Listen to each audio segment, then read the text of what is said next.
Hey, we're two returning BitCampers, and for BitCamp 2025, we created CapitalClarity.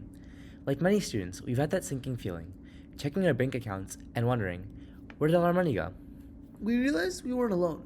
42% of college students struggle with credit card debt, and often from unnoticed, small expenses adding up. We knew there was a better way, and that's why we created Capital Clarity. It's an AI-powered financial coach that doesn't just track your spending, it learns your user habits and helps you build better ones. We wanted to build something proactive, something that gives feedback in real time, right when you're making decisions, not after. Using Gemini AI, we built a tool that understands your spending patterns, flags unnecessary transactions, and gives you personalized advice instantly. We faced some tough challenges, like trying to get real-time banking data, but overcoming these made our app even better and smarter. Now, without further ado, let's jump right into the app and see Capital Clarity in action. To begin, this is our landing page, and from there, the user routes to the Create Account page where they can set their full name, email, and password under our simple authentication. And upon doing so, they're routed to a bank syncing page where they can select one of 5 different banks to sync their information from. They can also additionally import transaction data, which we use to generate actionable insights from, and actually inform the user about various habits they can change as it relates to their spending. And we do this in a dashboard that follows.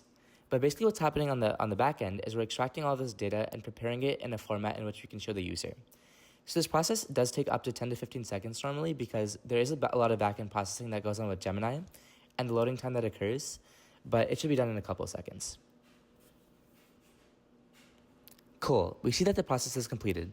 And in the dashboard, the first couple of things we see are the balance, income, and expenses drawn from the CSV, AI insights, which inform the user about their spending habits and what they can change, and recent transactions, which show the top 10 to 12 most recent transactions of the user based on their transaction history, as well as categorical insights.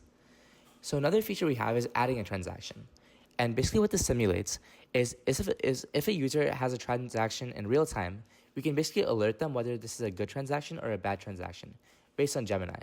And we actually train this over and over. So you'll see this happen here. We offer a potential saving opportunity based on what the user entered and kind of explain why this is a bad decision.